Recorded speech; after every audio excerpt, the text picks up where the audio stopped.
Hi everyone and welcome back to English with Malik. Today again I'm here with you with some more explanation on modal verbs. Some are left. I have already prepared a few video lessons. You must have watched them.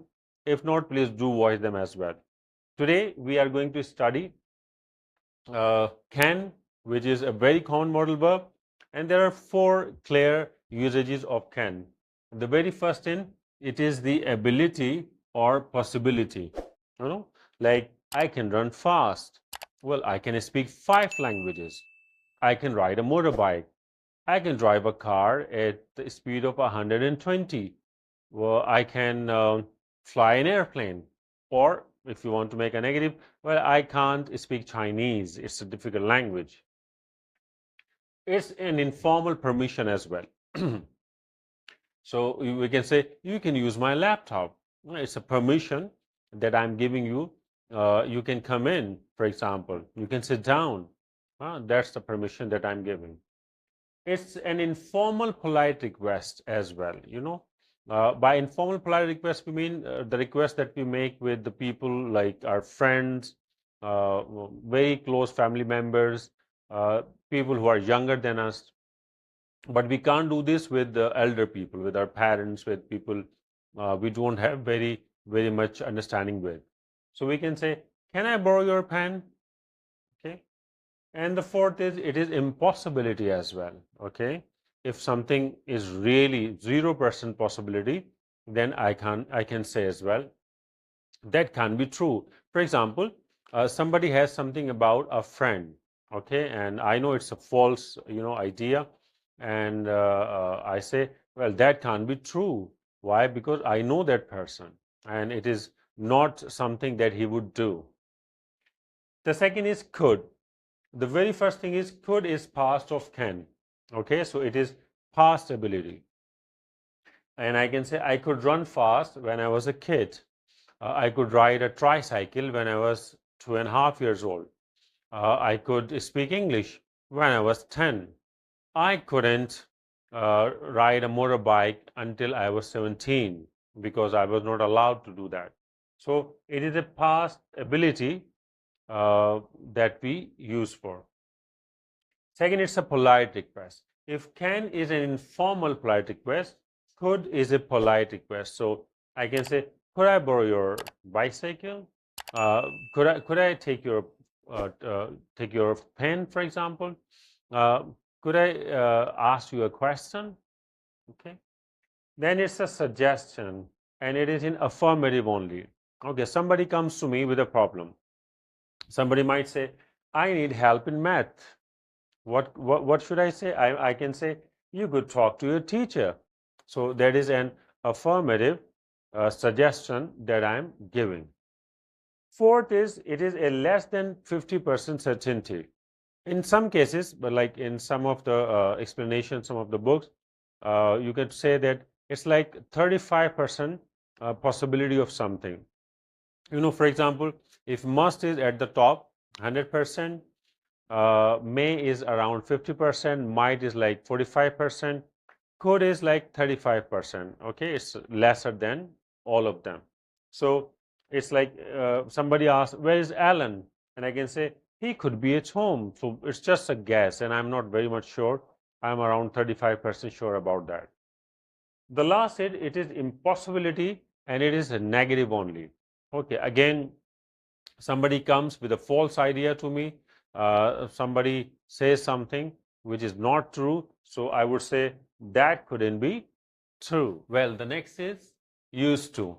Used to is a repeated action in the past. Like I used to ride a bicycle. All the things that you did in the past habitually or repeatedly, you can use used to. Like I used to go to school.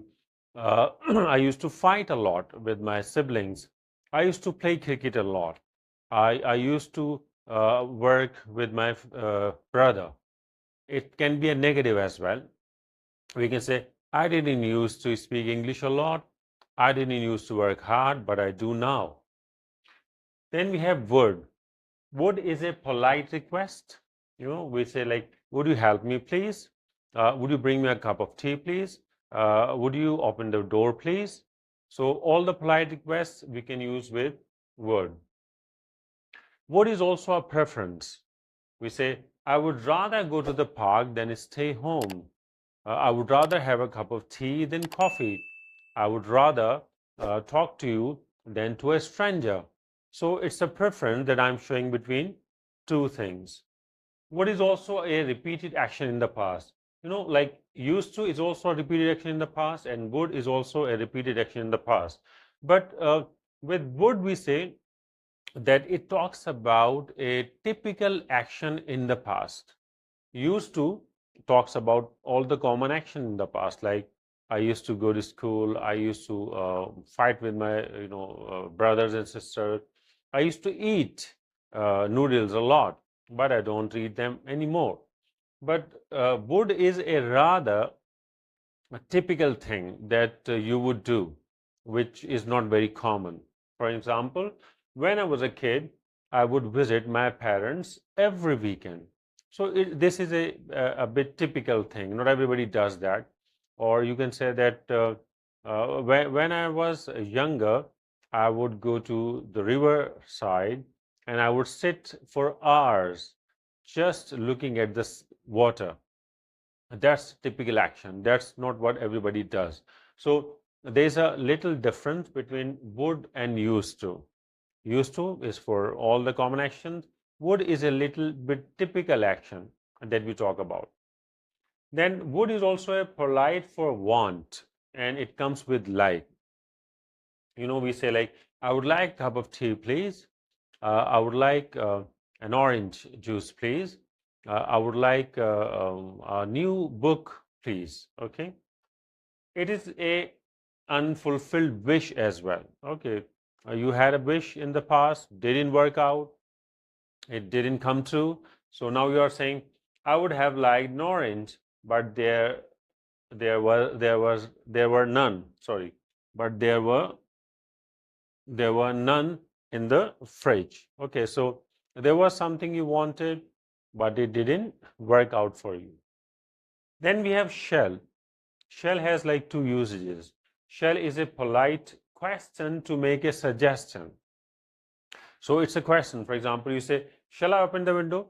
Why? Because the room is very stuffy. It's the door, windows, everything is closed, and I'm feeling a bit hot and it's stuffy. So you are making a polite question to make a suggestion. And you say, shall I open the window? Okay, that's an offer as well. Then shall is also a future with I or we as subject. We say like, I or we shall arrive at 9. But it's not very common. These days, will is more common. Like when I taught future simple in one of my video lessons, I explained this idea that nowadays we don't use shall very much. Whatever the subject we have, I, you, we, they, he, she, it, any person, two people, we use will. But it's still like some people think that with I and we, shall can come. So there is no harm in using it. But again, I would say will is more common. Okay, so this is it. Today we studied can, could, used to, would, and shall. And with this chapter of modal verbs come to an end. We have studied a number of modal verbs. Some were basic modal verbs, some were phrasal modal verbs. I would suggest that please do practice them, do revise them, watch these videos again and again, and try to make your own sentences, okay, and utilize them in your daily life, in your routine, in whatever the situation you are in. So in this way, you will be able to remember them, use them properly, and they will become part of your language. Okay. If still you have any queries, any comments, you want to ask something, please do ask me. I will come with some more new topics with you to enhance, to help you improve your English. Until then, bye.